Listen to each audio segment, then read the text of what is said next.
Your Honor, may I be pleased to allow to refer the contents of FIR. Your Honor, the brief facts of the case as per FIR are that the complainant Riyasat Ali along with his team was on patrolling duty. Your Honor, when they reached at stop X23 Kaimkhani Mohalla, they saw two unknown persons were coming on bike without number plate. Your Honor, they tried to stop them, but instead of stopping, the accused persons started firing on the police party. Your Honor, on the direction of complainant Riyasat Ali, PC Fiaz Ahmed fired 5 rounds and PC Ahmed Khawar fired 6 rounds. After the encounter of police, they managed to arrest the accused persons, and the police party recover one pistol, 130 bore pistol with load magazine having 9 live bullets. Your Honor, the accused could not produce the valid license. Therefore, FIR number 91 2017 was registered against the present applicant accused. Your Honor, after this incident, the investigation has been handed over to the ASI Hadi Baksh. Your Honor, the applicant accused seeks bail on the following grounds. Your Honor, the applicant accused is innocent and has been falsely implicated by the police party due to enmity. Your Honor, as the complainant Riyasat Ali is close relative to the applicant accused, they have already a dispute going on in a civil suit, as I have already attached a certified true copy of plaint of the suit as Annexure A. Your Honor, nothing has been recovered from the applicant accused and the case property has been foisted upon him by the police party. Your Honor, all the prosecution witnesses are interested witnesses. Therefore, we cannot rely upon their evidence. In this regard, I want my senior counsel to present a case law. Your Honor, I have already produced the copy of judgment to the Honorable Court. Your Honor, the memo of arrest and recovery shows that private witnesses were not cited and therefore it is the case of further inquiry. I rely in the case of Abro versus State.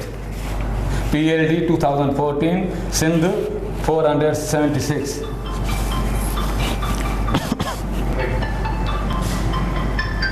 Police allegedly recovered an unlicensed repeater from the possession of accused. All witnesses were police officers. Police arrested accused while searching for him in connection with another investigation, and there was no likelihood of him tampering with prosecution evidence.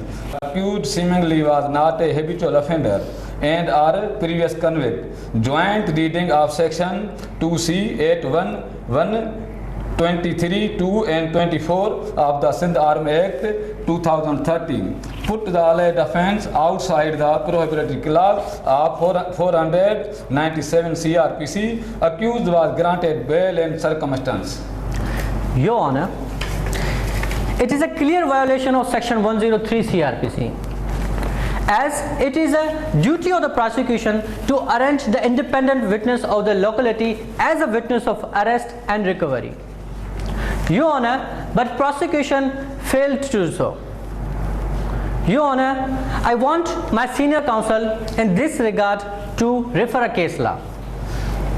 Your Honor, memo of arrest and recovery shows that private witnesses were not cited and therefore in case of further inquiry they have violated the provision of 103. I rely in the case YLR 2017 page number 49. Section 497(2) Sindh Arm Act 2013, Section 23(1)(a), proposing unlicensed armaments where grant of further inquiry. Recovery proceedings, non-association of independent witness by police. Effect when the police officer was to charge a person for an offence. carrying punishment in shape of detention, it was incumbent upon the police officer to associate independent person for witnessing the recovery proceedings. Police had failed to do so. Case of accused was of further inquiry. Bail was allowed in circumstance.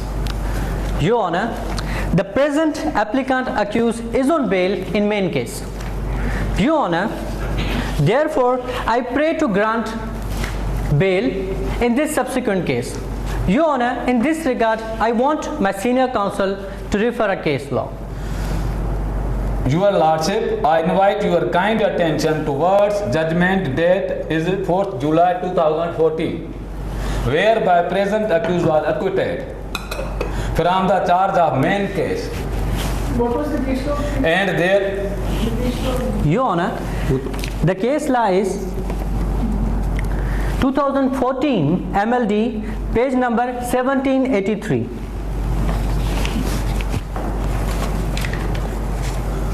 479 Sindh Arm Act 2013 Section 23(1)A Recovery of illegal automatic weapon, bail, grant of bail in main cases. Accused was forcing murder trial and during investigation a Kalashnikov was allegedly recovered from him. Accused contended that he had been granted bail in the main case. Validity: accused had already been granted bail in main case and he was acquitted in 4 cases registered against him. Having history of many cases did not go against accused. Registration of false case on accused of enmity or an account of relevant authorities not happy with a particular person could not be ruled out. Bail was allowed in circumstance. Your Honor, the applicant accused is ready to furnish solvent surety in the satisfaction of this honorable court. Your Honor, and I pray on behalf of the applicant accused that this bail application may be granted in the interest of larger justice. Thank you, my lord.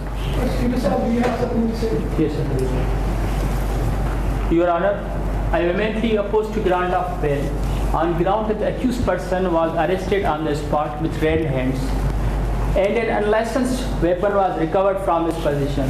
As my learned counsel argued that there is a clear violation of section 103. There is no any kind of violation of section 103 because the time of arrest was odd hours. Therefore, it was not possible for the complainant to arrange the private witnesses. And also section 34 of the Sindh Arms Act provides that if there is no any private witness in such condition, in such circumstances, the police officials may also attend as a witness. And the alleged offense, therefore alleged offense provides punishment up to 14 years. And it comes within the ambit of section 497. Therefore, the accused person is not entitled to get any benefit of bail. Thank you. Anything more? Anything further? No, sir, thank you. Thank you. Orderly clear.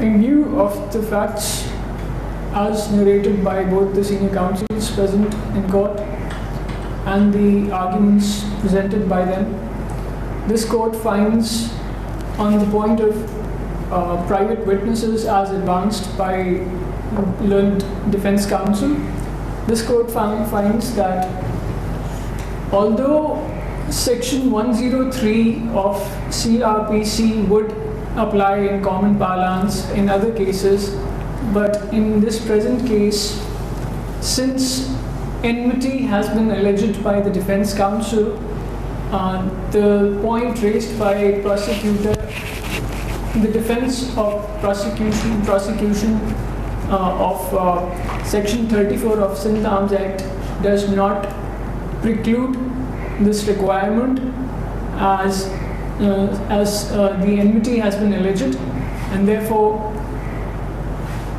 the section 34 does not apply and 103 stands on its feet. And it was incumbent upon the police officials to produce private witnesses from the spot, and the facts of the case suggest that they were witnesses also. It was easily possible for them to arrange private witnesses from the spot, as early in the day passengers are available from the bus stop.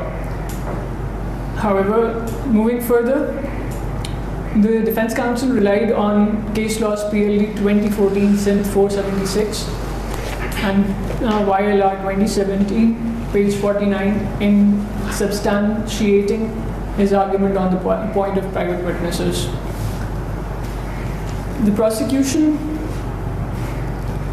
advanced the argument upon the point of prohibitory clause.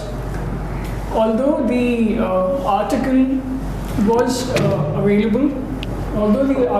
available, but since it was the report of FSL suggests that it was in working condition, but it was not used. Therefore, the whole case of the prosecution has been found to be faulty, since the very first thing in their case was that the accused persons had opened fire. However, the FSL report suggests that the weapon was unused. Therefore, there is sufficient evidence on record which suggests that the case is fabricated and concocted. This court, in circumstances, finds that the instant bail application may be granted, and so the bail is granted against surety of 25,000 rupees. Thank you, Your Honor. Thank you.